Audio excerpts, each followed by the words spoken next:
नमस्कार मित्रांनो, आपण आताच्या व्हिडिओमध्ये स्ट्रेस आणि त्याचे असणारे जे टाईप्स आहेत ते टाईप्स बघतोय. आपला पॉईंटचं नाव आहे स्ट्रेस अँड स्ट्रेन. याच्यामध्ये असणारा जो स्ट्रेनचा पॉईंट आहे हा पॉईंट आपण नेक्स्ट व्हिडिओमध्ये कव्हर करायचा आहे. आत्ताच्या व्हिडिओमध्ये स्ट्रेस आणि त्याच्या संदर्भात असणारे त्याचे जे काही टाईप्स आहेत 3 टाईप्स ते टाईप्स आपण बघणार आहे. तर जनरली स्ट्रेस आणि स्ट्रेन हे समजून घेताना तुम्हाला आपण मागच्या व्हिडिओमध्ये जे पॉईंट्स आलेत त्याच्यामध्ये डिफॉर्मिंग फोर्स असेल किंवा इलॅस्टिसिटी, प्लास्टिसिटी आणि रिजिडिटी हा कन्सेप्ट तुम्हाला समजला पाहिजे. त्याच्यानंतर स्ट्रेस म्हणजे काय हे तुम्हाला लगेचच त्या ठिकाणी समजेल किंवा त्याच्यामध्ये असणारे जे काही थोडेफार कन्सेप्ट आहेत ते या ठिकाणी तुम्हाला या ठिकाणी यूज होतील. हा जो पॉईंट आहे हा समजण्यासाठी. सो स्ट्रेस आणि स्ट्रेन याच्याबद्दल एक थोडक्यात माहिती बघूया आणि त्याच्यानंतर आपण स्ट्रेसबद्दल सांगतो आहे. तर जनरली काय, stress is the force acting on unit area of the material. एक मटेरियल असेल त्या मटेरियलवरती किंवा त्याच्या युनिट एरियावरती जो काही फोर्स आपण ॲक्ट करतो आहे त्याला आपण स्ट्रेस म्हणतो आहे. आणि याचाच जो इफेक्ट आहे त्या इफेक्टला स्ट्रेन असं म्हणायचं. फोर्स ॲप्लाय केल्यानंतर त्या ठिकाणी डिफॉर्मेशन होतं आणि हा जो इफेक्ट आहे त्या इफेक्टला काय म्हणायचं, स्ट्रेन असं म्हणायचं. सो स्ट्रेस आणि स्ट्रेनमधला फरक आहे. लक्षात ठेवा, स्ट्रेस म्हणजे काय, तर stress can deform the body. स्ट्रेसमुळे काय होतं, बॉडी डिफॉर्म होतं आणि याचा असणारा जो काही इफेक्ट आहे त्या इफेक्टला आपण काय म्हणतो, स्ट्रेन म्हणतो. सो आपण हे डिटेलमध्ये पुढं बघणार आहे. स्ट्रेसबद्दल आपण सध्या बघतोय. स्ट्रेस या ठिकाणी त्याचे डेफिनेशन आहे, stress is defined as the internal restoring force per unit cross sectional area of the body.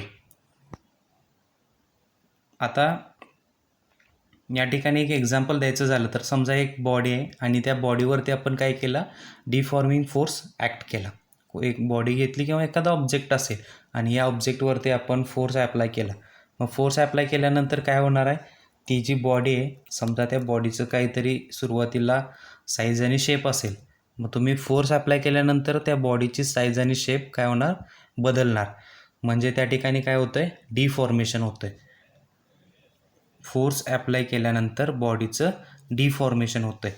मग जेव्हा तुम्ही हा डिफॉर्मिंग फोर्स ॲक्ट करताय तेव्हा प्रत्येक बॉडीची एक टेंडन्सी असते की जो काही फोर्स आहे त्या फोर्समुळे होणारा जो बदल आहे, जो साईज आणि शेपमध्ये बदल होतो, ह्या बदलाला अपोज करण्याची टेंडन्सी असते.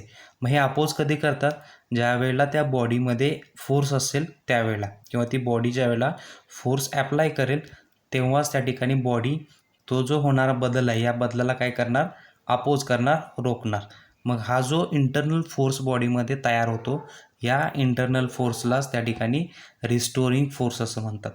म्हणजे जेव्हा आपण डिफॉर्मिंग फोर्स एखाद्या बॉडीवरती ॲप्लाय करतोय त्यावेळेला त्या बॉडीची साईज चेंज होते. मग जेव्हा ही बॉडीची साईज चेंज होत असते त्यावेळेला बॉडी काय करते, इंटरनल रिस्टोरिंग फोर्स जो आहे तो ॲक्ट करते. ती जी बॉडी, ती साईज चेंज झालेली जी साईज आहे ती त्याच्या मूळच्या पोझिशनला आणण्यासाठी बॉडी त्याचा फोर्स जो आहे इंटरनल फोर्स तो ॲक्ट करते. मग हा जो इंटरनल फोर्स आहे तो फोर्स हा ॲप्लाय फोर्स केलेल्या एवढाच असतो. म्हणजे मॅग्निट्यूड आपण विचार केला तर magnitude of deforming force or applied force is equal to magnitude of internal restoring force. त्याची जी मॅग्निट्यूड आहे म्हणजे त्याची जी व्हॅल्यू आहे ती व्हॅल्यू इक्वल असते. ॲप्लाय केलेल्या फोर्स एवढी व्हॅल्यू जी आहे ती रिस्टोरिंग फोर्सची असते. पण तुम्ही डायरेक्शनचा विचार केला तर डायरेक्शन जे आहे ती रिस्टोरिंग फोर्सची डायरेक्शन ही ॲप्लाइड फोर्सला बरोबर अपोजिट असते. कारण ज्या डायरेक्शनला एक्सटर्नल फोर्स ॲप्लाय होतो आहे त्याच डायरेक्शनला बॉडी काय करते, इंटरनल फोर्स ॲप्लाय करते. म्हणजे त्याच्या विरुद्ध अपोजिट फोर्स ॲप्लाय करते. त्यामुळं इथं जो रिस्टोरिंग फोर्स डेव्हलप होतो बॉडीमध्ये त्या रिस्टोरिंग फोर्सची डायरेक्शन ही ॲप्लाइड फोर्सच्या डायरेक्शनला अपोजिट असणार आहे. पण आपण त्याची मॅग्निट्यूड बघितली तर ते मॅग्निट्यूड काय असणार आहे, त्या दोन्ही फोर्सची मॅग्निट्यूड ही इक्वल असणार आहे. मग जर आपण रेशो घेतला internal restoring force to the cross sectional area, म्हणजे जेवढ्या एरियावरती त्या ठिकाणी फोर्स ॲप्लाय होतो आहे तो एरिया म्हणजे क्रॉस सेक्शनल एरिया या ठिकाणी. मग internal restoring force per unit cross sectional area जर तुम्ही रेशो घेतला तर ह्या क्वांटिटीला स्ट्रेस असं म्हणतात. So stress is define as the internal restoring force per unit cross sectional area of the given body. एखादी बॉडी असेल, त्या बॉडीचा समजा काही क्रॉस सेक्शनल एरिया असेल, त्याच्यावरती तुम्ही फोर्स ॲप्लाय करताय. फोर्स ॲप्लाय केल्यामुळे बॉडीची साईज अँड शेप चेंज होते. साईज अँड शेप चेंज झाल्यानंतर बॉडी काय करते, अपोजिट फोर्स ॲप्लाय करते. त्या अपोजिट फोर्सला आपण रिस्टोरिंग फोर्स म्हणतो आहे. या रिस्टोरिंग फोर्समुळे बॉडी त्याच्या ओरिजिनल साईज किंवा शेपला येण्यासाठी तयार होते किंवा body try to regain its original size and shape. आणि याच्यामुळं काय होतं, आपण जर रेशो घेतला या ठिकाणी internal restoring force per unit cross sectional area, या ठिकाणी internal restoring force per unit cross sectional area, तर तुम्हाला काय मिळतं, स्ट्रेस ही क्वांटिटी मिळते. सो स्ट्रेस ही जी क्वांटिटी आहे ती जनरली म्हणजे काय नेमकं आपण मेजर करतो आहे हे जर तुम्हाला बघायचं असेल तर एक वाक्य लक्षात ठेवा की stress, how much force material experience, how much force material experience can be measured by this stress. स्ट्रेसमधून आपण काय मेजर करतो की how much force material experience, तो जो काही मटेरियल असेल किंवा एखादी बॉडी असेल तो किती फोर्स एक्सपिरियन्स करतो, हे जे मेजरमेंट आहे हे मेजरमेंट काय करतो, स्ट्रेस मेजर करतो किंवा डिफाईन करतो. सो स्ट्रेसचा आपण फॉर्म्युला बघितला, stress is equal to internal restoring force divided by cross sectional area, किंवा या ठिकाणी तुम्ही डिफॉर्मिंग फोर्स म्हटलं तरी चालतं आहे, कारण इंटरनल रिस्टोरिंग फोर्स आणि डिफॉर्मिंग फोर्स यांची व्हॅल्यू काय असते, इक्वल असते. So stress is equal to restoring force divided by cross sectional area. आता फोर्स कॅपिटल एफ म्हणलं आणि एरिया जो आहे तो ए म्हणला, तर स्ट्रेस तुम्ही या पद्धतीनं म्हणू शकता, stress is equal to F divided by A. Stress is equal to F divided by A. आता याचं एस आय युनिट जर विचारात घेतलं, फोर्सचं युनिट माहीत आहे न्यूटन, एरियाचं युनिट माहीत आहे मीटर स्क्वेअर. सो स्ट्रेसचं युनिट काय येणार आहे, न्यूटन पर मीटर स्क्वेअर, आणि त्याचं सी जी एस युनिट काय येणार आहे, डाईन पर सेंटीमीटर स्क्वेअर. सो हे झालं स्ट्रेसबद्दल. त्याच्यानंतर त्याचे टाईप्स आपण बघणार आहे. टाईपमध्ये लक्षात ठेवा की जनरली स्ट्रेसचे 2 टाईप्स आहेत, नॉर्मल स्ट्रेस आणि शियर स्ट्रेस. आणि पुन्हा नॉर्मल स्ट्रेसमध्ये त्याचे 2 टाईप्स पडतात, टेन्साईल स्ट्रेस असेल आणि व्हॉल्युमेट्रिक स्ट्रेस असेल. इथं देताना मी फक्त ते ओळीनं नावं दिलं आहेत, टेन्साईल स्ट्रेस आणि व्हॉल्युमेट्रिक स्ट्रेस सेपरेट लिहिले आहेत, आणि तिसरा टाईप म्हणजे शियर स्ट्रेस. पण तुम्ही लक्षात ठेवा हे जे 2 टाईप्स आहेत ते नॉर्मल स्ट्रेसमध्ये टाईप्स येतात, आणि हा जो आहे हा शियर स्ट्रेसमधला टाईप आहे. हा तिसरा टाईप जो आहे तो शियर स्ट्रेस आहे. सो आपण बघूया की हे टाईप्स काय आहेत किंवा त्याचं जे मिनिंग आहे ते आपण बघतो आहे. सो पहिला टाईप आहे टेन्साईल स्ट्रेस, किंवा त्याला आपण लॉन्जिट्युडनल स्ट्रेस असं म्हणतो आहे. हा नॉर्मल स्ट्रेसमधला एक टाईप आहे. याची डेफिनेशन आपण बघूया आणि मग त्याच्यानंतर त्याचं मिनिंग समजेल.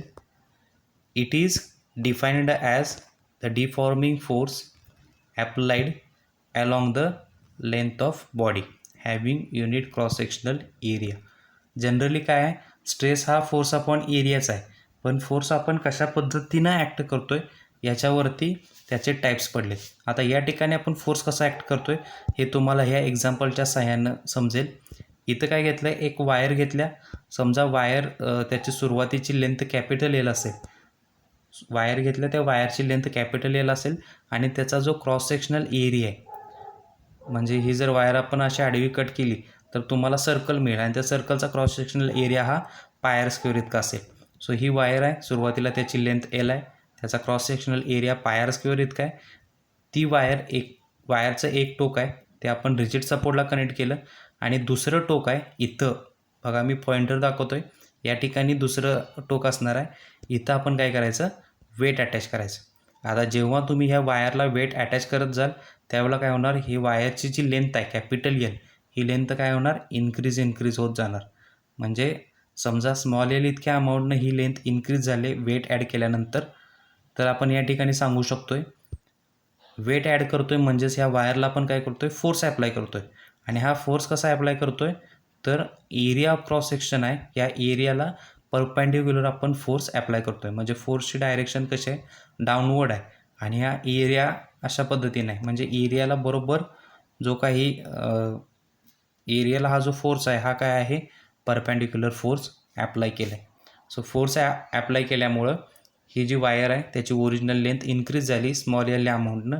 म्हणजे त्या ठिकाणी काय झालं, त्या वायरमध्ये डिफॉर्मेशन झालं. म्हणजे त्याची जी लेंथ होती ती लेंथ काय झाली, इन्क्रीज झाली. आणि म्हणून आपण या ठिकाणी डेफिनेशन म्हणतो आहे, it is defined as deforming force applied. म्हणजे आपण वेट जे आहे ते वेट ॲड केलं किंवा ॲप्लाय केलं या वायरला.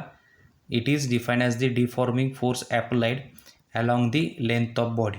ही वायर आहे, या वायरच्या लेंथच्या ॲक्रॉस आपण काय केलं, लेंथच्या अलॉंग आपण वेट ॲप्लाय केलं किंवा डिफॉर्मिंग फोर्स ॲप्लाय केला. And this body which is having unit cross sectional area. आपण सुरुवातीला म्हणलं की ह्याचा जो क्रॉस सेक्शनल एरिया आहे, म्हणजे जर आपण ही वायर आडवी कट केली तर त्या ठिकाणी सर्कल मिळतो आणि सर्कलचा क्रॉस सेक्शनल एरिया हा पायर स्क्वेअर इतका असतो. सो या ठिकाणी मी लिहिलं आहे ए इज इक्वल टू पायर स्क्वेअर. सो आता या ठिकाणी स्ट्रेस आपल्याला डिफाईन करायचं असेल तर स्ट्रेसचा फॉर्म्युला माहीत आहे, stress is equal to force upon area. मग या ठिकाणी फोर्स काय आहे, तर आपण जे वेट ॲड केले तो वेट म्हणजे फोर्स असणार आहे. सो फोर्सची व्हॅल्यू ही एम इंटू जी असणार आहे, mass into acceleration due to gravity. आणि एरिया काय असणार आहे, कोणत्या एरियावरती फोर्स अप्लाय केला आहे तर क्रॉस सेक्शनल एरिया, तो त्याची व्हॅल्यू काय असणार आहे, पाय आर स्क्वेअर. मग बघा,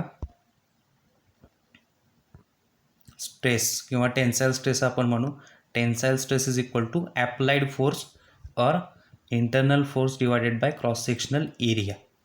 आता ॲप्लाइड फोर्स एफनं डिनोट केला, क्रॉस सेक्शनल एरिया एनं, तर टेन्साईल स्ट्रेस आपण या पद्धतीनं मांडू शकतो, एफ डिवायडेड बाय ए.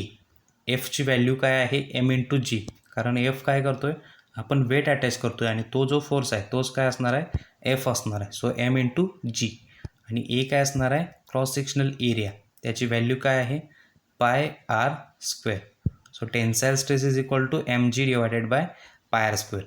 आता फोर्सचं याचं युनिट माहीत आहे न्यूटन, एरियाचं युनिट माहीत आहे metre square. So unit of tensile stress is newton per metre square.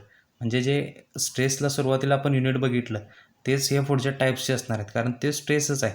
So त्याचे एस आय युनिट असतील ते सेम असणार आहे, newton per metre square. Next type आहे volumetric stress. It is defined as restoring force acting per unit area normal to the surface of body. किंवा दुसरी definition आहे, if the external applied force changes the volume of body then it is called as volumetric stress.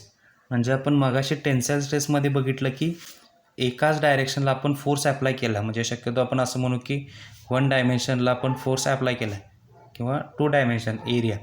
पण या ठिकाणी जो व्हॉल्युमेट्रिक stress आहे याच्यामध्ये आपण ऑल डायमेन्शनला फोर्स ॲप्लाय करतो आहे आणि ऑल डायमेन्शनला जर आपण फोर्स ॲप्लाय केला तर बॉडीचं जे व्हॉल्यूम आहे ते बॉडीचं व्हॉल्यूम काय होतं, चेंज होतं.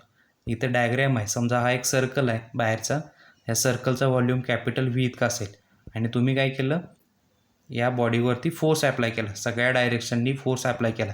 आता फोर्स ॲप्लाय केल्यानंतर काय होणार आहे, ही जी बॉडी आहे ह्या बॉडीचं जे व्हॉल्यूम आहे ते व्हॉल्यूम काय होणार, डिक्रीज होणार. ही बॉडी काय होणार, कॉम्प्रेस होणार. कॉम्प्रेस झाल्यानंतर समजा डी व्ही अमाऊंट इतकं व्हॉल्यूम कमी झालं तर फायनल व्हॉल्यूम काय असणार आहे, original volume minus change in volume. So V minus D V is the final volume of body. म्हणजे हा या टाईपचा जो स्ट्रेस आहे, म्हणजे फोर्स ॲप्लाय केल्यानंतर बॉडीचं व्हॉल्यूम चेंज होतो. सो म्हणून आपण त्याला व्हॉल्युमेट्रिक स्ट्रेस असं म्हणतो आहे. किंवा या ठिकाणी प्रेशर जर बघितलं या बॉडीवरचं तर प्रेशरसुद्धा काय होतं आहे, चेंज होतं आहे.